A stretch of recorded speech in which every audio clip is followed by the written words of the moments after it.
procurada nos Estados Unidos dizer, e escusam de perguntar, que foi exclusivamente uma decisão técnica, que teve a ver com viagens e com uma série de coisas técnicas que levaram ao encurtamento da duração que íamos ter nos Estados Unidos, e basicamente é isso.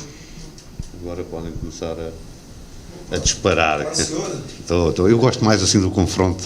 Bom, mas ó, você não vai sentir saudade da imprensa europeia. Eles são maravilhosos, você não tem ideia. Não, são, e até me ajudam muito no scouting, como eu já disse. São ideias fabulosas, é verdade. Ele estava falando que vocês botam um monte de nome, que às vezes ele não tinha nem pensado, às vezes alguns são interessantes. São interessantes, é verdade. Contratações, etc. Bom, gente, é desnecessário falar, mas eu vou falar. É óbvio que vocês vão perguntar sobre contratação e também vocês já sabem que é óbvio que ele não vai falar.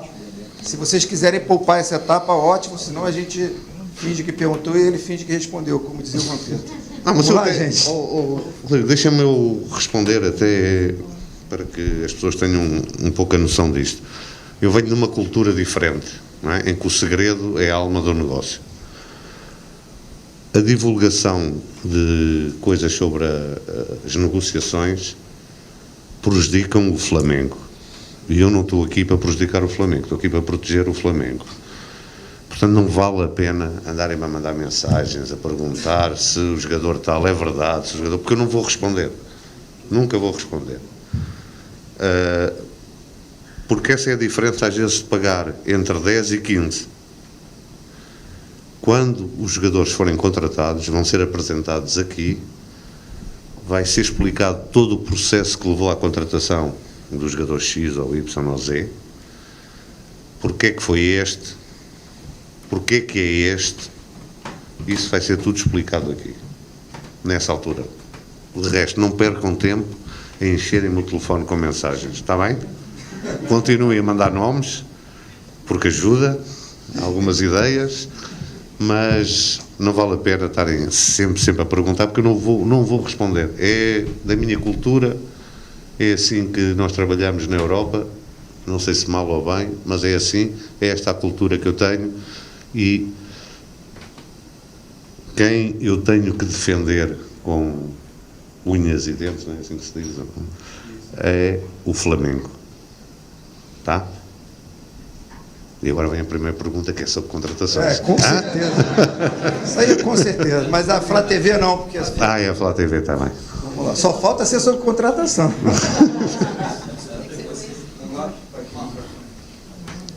Bom, Boto, eu queria saber como é que tem sido a extensão desse contato com o técnico Felipe Luiz, né? Vocês que já haviam se encontrado antes mesmo da sua chegada ao Brasil, e a gente já percebe você, pelo menos hoje, assim, andando com ele pelo CT, visitando o treinamento do time que também se prepara para o Campeonato Carioca. Você elogiou muito as ideias e o modo de pensar do Felipe Luiz. Como é que tem sido a extensão disso? O que dá para falar agora, após esse contato ampliado com o nosso treinador? O contacto, como eu disse, desde o dia 18 é diário. Agora com ele aqui é mais fácil, que é pessoal e cara a cara, que é sempre melhor. Tudo aquilo que eu disse no primeiro dia, e se calhar fui mal interpretado, tudo aquilo que eu disse no primeiro dia, eu mantenho. É alguém em que eu vejo um futuro radioso. E eu quero ser o diretor português que vai acabar com a hegemonia dos treinadores portugueses no Brasil. E isso vai acontecer através do Filipe, com todo o respeito pelos treinadores portugueses, que alguns até são meus amigos. Eu quero ajudar a acabar com a hegemonia, e nada melhor do que ser o Filipe a acabar com essa hegemonia. Boto, aqui. Luísa Sadual. Tiveram muitas mudanças no departamento médico nos últimos dias, né? Muita gente que saiu, enfim, você apresentou já uma novidade, mas muita gente saiu. Queria entender a avaliação de vocês sobre por que tanta gente saindo, enfim, qual avaliação vocês tiveram nesses últimos dias para tomar essa decisão? Obrigada. Existe um diretor médico de todo o Flamengo, que não depende do futebol, que decidiu fazer essas mudanças.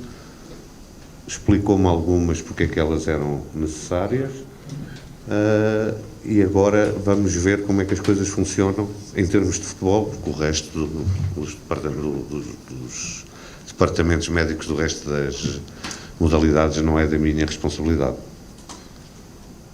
Não sei se respondi meio, não é? Mas também não vou responder mais. Oi. Boto, tudo bem? Pedro Torre, ESPN, prazer falar com você pessoalmente. Queria que você falasse um pouco, você apresentou o Alfredo aqui, que você falasse um pouco sobre como é que vai funcionar esse organograma do futebol com a presença dele. Ele vai ter uma relação mais próxima com os jogadores, enfim, como é que vai ser esse dia a dia dele, se reportando a você, enfim, e diretamente ao presidente, como é que vai ser esse funcionamento do futebol? Não, quem reporta direto ao presidente sou eu. Não é? Sou o único que reporta direto ao presidente. Até acho que posso dizer isso, Clarico. Se calhar é a primeira vez que um presidente não vai estar na chegada dos jogadores. Não? Eu reporto a ele, os outros reportam a mim, não é? E não levem isto como arrogância, é a forma como deve trabalhar. Ele é uma pessoa com uma experiência muito grande, principalmente em metodologia de treino. Vai ser um apoio muito grande para a base também. E, tal como o nome diz, é o meu assistente.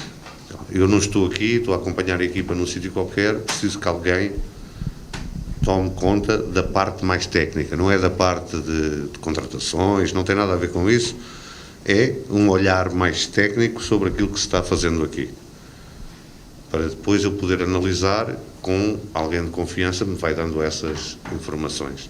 Portanto, a função dele é assistente de diretor técnico. Boa tarde, Marcos Coelho, Rádio Tupi. Nós estamos acompanhando nos últimos dias conversas com o Cruzeiro no que diz respeito ao Fabrício Bruno. E você, ao mesmo tempo, está conversando com o Felipe Luiz, que é o treinador e trabalhou com o Fabrício Bruno desde companheiro de time até treinador também. Eu sei que você não falou de negociações, seria até também implicante te perguntar em qual estágio está a negociação, mas eu queria saber se teve alguma conversa sua com o Felipe Luiz, especificamente, sobre a utilização ou não desse jogador. E se você quiser falar como está o estágio da negociação, aí fica com você. Vou responder assim. Eu com o Filipe Luiz falámos de todos os jogadores. O Fabrício Bruno foi um deles. Tá?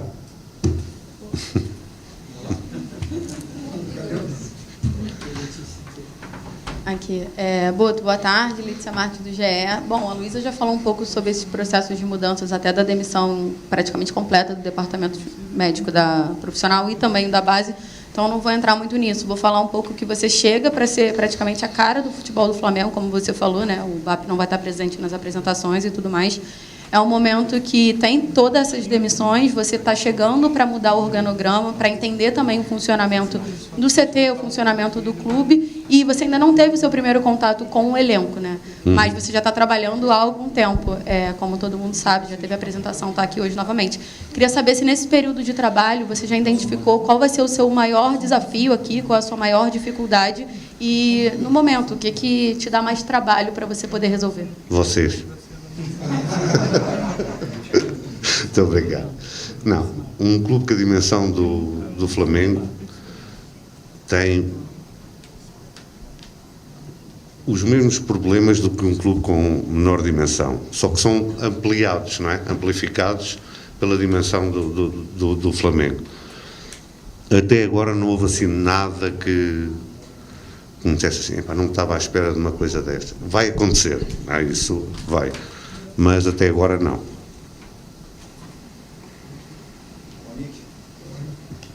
Boto, tudo bem? Boa tarde, Monique Danello, TNT Esporte. Vou perguntar de contratações, mas sem perguntar diretamente sobre nomes. E eu vou responder sem responder diretamente. Claro. É que no Flamengo existe um fenômeno que é único pela dimensão que tem o clube, como você falou. Há muitos anos, né, nos últimos anos, a gente sempre via movimento dos torcedores questionando o fato do Flamengo sempre apostar em nomes muito conhecidos e não conseguir fazer o que outros clubes faziam, de encontrar jogadores que talvez não tivessem numa vitrine e que conseguiram um rendimento muito grande em rivais aqui do Rio, de São Paulo, enfim. Mas, ao mesmo tempo, o torcedor tem uma expectativa muito grande por esses nomes que chamam a atenção. Eu queria que você explicasse um pouco como vai ser esse trabalho de busca de reforços, tentando equilibrar as duas coisas, sabendo que há esse hábito de grandes contratações nas últimas janelas, mas tentando também trazer nomes que possam preencher essas lacunas e que possam entregar um rendimento para a equipe. Em Portugal nós dizemos que é preço por ter cão e preço por não ter, não é? A questão aqui é: todos os jogadores que vierem são jogadores que servem o modelo do Flamengo. Ninguém vai ser contratado para agradar à imprensa, à torcida. Nós temos, não sei se vocês têm isso aqui, nós temos sempre 2 campeões na Europa. Fala-se muito disto, 2 campeões. É o campeão da pré-temporada e o campeão real. O que nós queremos é ser o campeão real no final da temporada. Respondi sem responder, mas pronto. Tá? Boto, Raiza Simplício, da Gol Brasil e Placar TV. Primeiro, obrigada pela pontualidade, a segunda entrevista coletiva que você chega no horário, isso pra gente é ótimo. E, bom, eu queria... você comentou que não vai falar sobre questões de contratações, etc. Eu entendo, o torcedor ele fica muito na expectativa, principalmente nessa época, e o torcedor está um pouco preocupado em relação à questão financeira.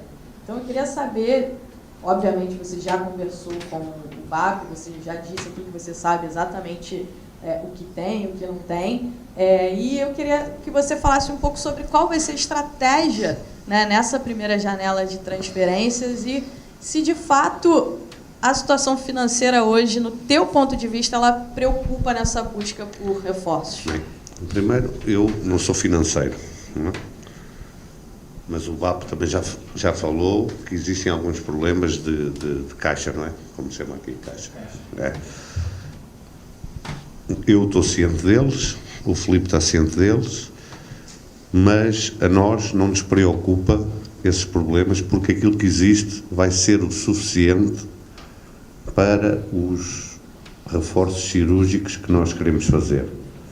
Eu já disse aqui, volto a repetir, o elenco é excelente.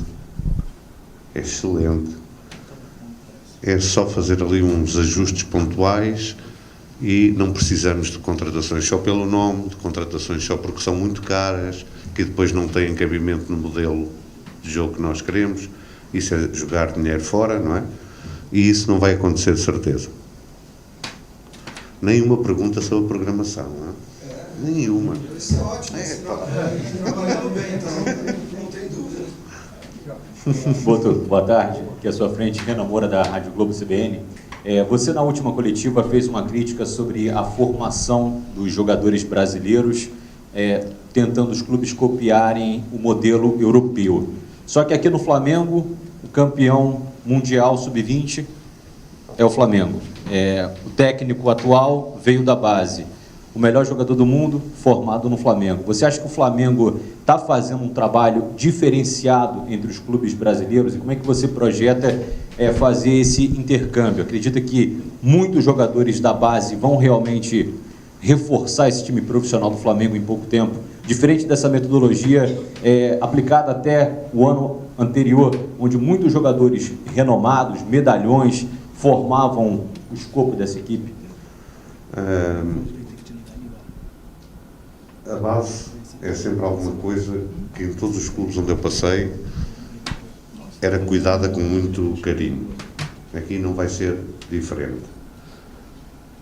O ganhar muitas vezes esconde formar mal.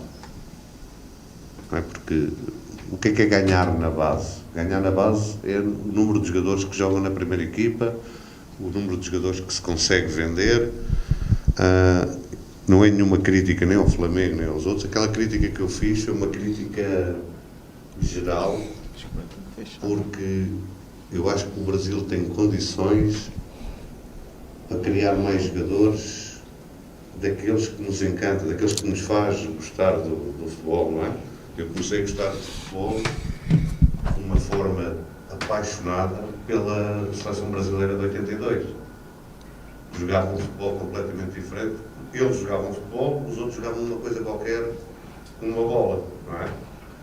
E isso era devido a quê? Era devido à qualidade e à criatividade desses jogadores. É óbvio que as pessoas vão dizer, mas o futebol mudou, é mais intenso, é verdade.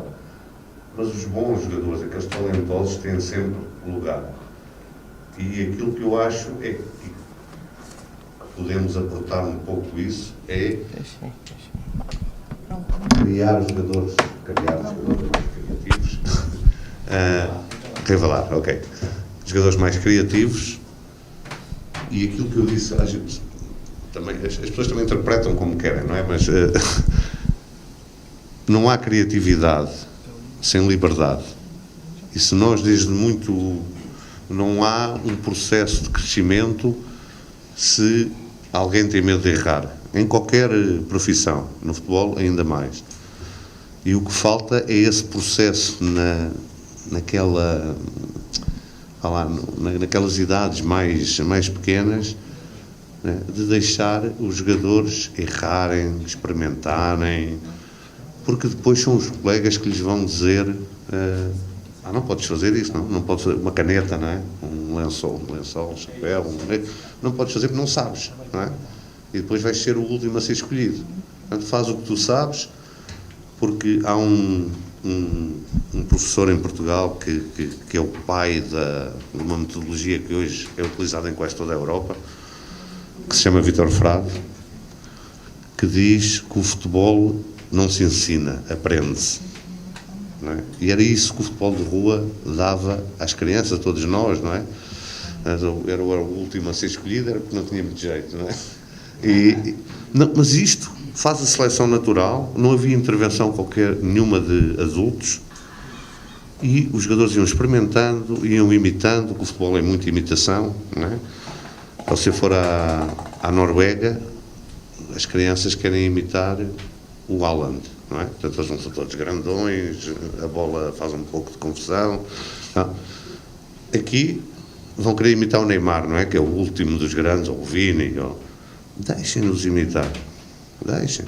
Eles depois vão perceber que não podem fazer. E é isso que eu queria dizer quando falei da formação. Deixem as crianças divertirem-se e jogarem futebol. Claro, o futebol tem muita imitação. Tem muita imitação. E eu tenho essa experiência no Shakhtar, que as pessoas, os treinadores, as crianças lá queriam todas imitar os brasileiros que havia no Shakhtar. Douglas Costa, aquela gente toda, porque eles viam eles fazer aquelas coisas diferentes, os treinadores não deixavam. Não, isso é para os brasileiros, os ucranianos têm que ser fortes, têm que ser duros. Uma das coisas que eu fiz foi mudar a base de lá, levei um coordenador português e começou a sair o Mudryk, que foi vendido por 100 milhões de euros para o Chelsea. Há lá jogadores como o Sudakov ou o Bondarenko, quem segue o futebol internacional sabe que são jogadores muito apreciados e que vão sair por muito dinheiro. Porquê? Porque nós começamos a deixar imitar os brasileiros que lá tinham. E foi isso que fez a diferença. O futebol é muita imitação. É muita imitação. Se aquilo que eu tenho para imitar é um tosco com 2 tijolos nos pés e que nem correr sabe, não vamos criar talentos. Foi isso que eu quis dizer. Tá? Boto, prazer revê-lo, seja muito bem-vindo. David Sharp, do Antenados na Jogada. Sobre o planejamento, falar um pouquinho. A primeira grande competição, o primeiro grande troféu que o Flamengo disputa agora é a Supercopa do Brasil, próximo dia 2. Obviamente, você disse que quer ganhar tudo. Né? O Flamengo quer ganhar tudo, não? Vencer, vencer, vencer.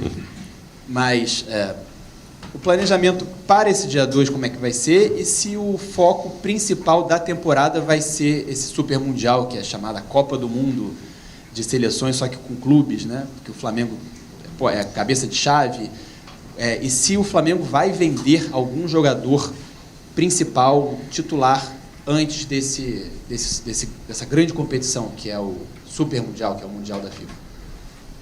Começando por fim,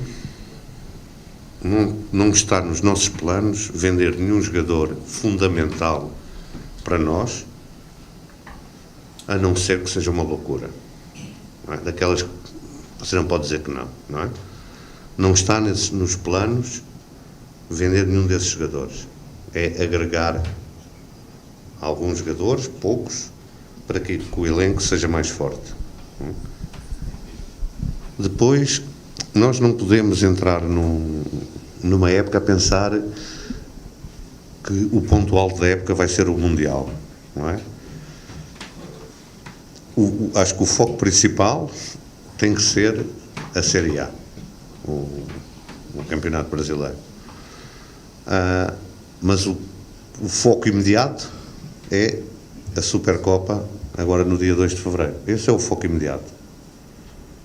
Depois o Mundial, lá chegará o seu tempo, e como é óbvio, não vamos ao Mundial para passear as mochilas, vamos ao Mundial para competir e para fazer o melhor possível. Boa tarde, Boto, Bruno Castanha. Na sua apresentação, eu perguntei sobre a questão do gabinete de apoio, né, da estrutura que você vai montar para o futebol. Hoje você apresentou um assistente, também um médico. Vai ter mais profissionais chegando para essa estrutura e, especialmente, a comissão técnica do Felipe Luiz. Hoje a gente recebeu informação que teve gente que saiu também, né, que estava na comissão técnica e saiu. Vai chegar algum profissional para agregar diretamente também com a comissão técnica do Felipe Luiz? Obrigado. Sabe mais que eu, da comissão técnica do Felipe, não saiu ninguém, que eu saiba. Pode ter saído agora no tempo que nós jogamos aqui, pode alguém se ter demitido. Não, neste momento,